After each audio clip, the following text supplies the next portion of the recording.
How's it going, gamers? My name is Rushcode, and this video is part 3 of learning how to use regex in Barotrauma. Today's video is about anchors and alternation, but I'll be using syntax from previous videos to help explain my examples. So if you don't know about quantifiers or character classes, please check them out before watching this. Halfway through this video, I will also show a special example on how you can further restrict a range of numbers from 0 to 100 using anchors. First up, we have the pointy caret. There are two anchors, and this is one of them. It's an anchor that you put at the start of your regex for something you're trying to search for at the start of your input. For example, in my regex, if I put pointy caret \d, this regex will only pass if my input starts with a digit. So if I go to my input up here and put in 1 ABC, this will pass. If I remove the 1, this will fail, because it needs to have a digit at the start. You can put as many digits as you like, or whatever else you want in between all of this, and it will still pass because it just needs to start with a digit. I can make this very specific, like A, and this will only pass if I have an A at the start of my input. I can have whatever I want at the end of that, but as long as I start with A, it will pass. The $sign is the second anchor. This anchor is placed at the end of your regex, indicating that your regex will only pass if your input ends with a specific character that you're looking for. So in this example, if I said C $sign, the regex will only pass if my input ends with a C. Right now it's ending with a W, so I need to change this and say ABC, and it will pass. If I put anything else in between, it will still pass, but if I put something after the C, say for example a 2, it won't pass anymore. And it doesn't matter what you put behind it, because this is not anchored with a pointy caret at the start. So what happens when you use both anchors together? It means you have to start and finish with something very specific. So if I did a pointy caret followed by A, C, $sign, this means I have to start with an A and finish with a C. So the only thing that's going to pass is a C. If I were to put anything in between this, it will fail, because I've not described what happens between A and C.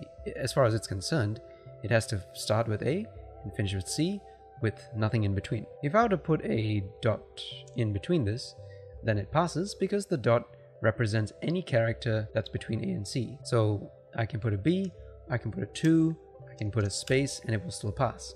However, if I put B and 2, this will fail, because that's more than one wildcard in between A and C. So for this dot over here, I need to either put a second dot to make it pass, or if I want to be completely flexible with however many characters I want, I can just put a star. And now this will accept any number of characters between A and C, as long as it starts with A and ends with C. For example, if I wanted my regex to only accept input that starts and finishes with a hashtag, then I must put a hashtag on both sides of the expression. If you wanted to accept anything up to 3 digits, you could just do 3 sets of 0 to 9 in brackets with a question mark for the first 2 sets, because this will allow the other 2 digits to be optional. So my input can be 0 or 4 or 43 or even 435, and it will pass. But if I put a 4th digit, it still passes. If I don't want that to pass, then that is when we need to have our anchors. So putting a pointy caret at the start and a $symbol at the end will restrict this such that only 3 digits maximum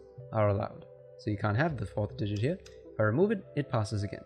If I remove another digit, it still passes because one of those digits is optional. I can remove another digit and it still passes because 2 out of the 3 digits are optional. If you wanted a slightly cleaner expression for this, then you could just do pointy caret \d, question mark, \d, question mark, \d, $sign.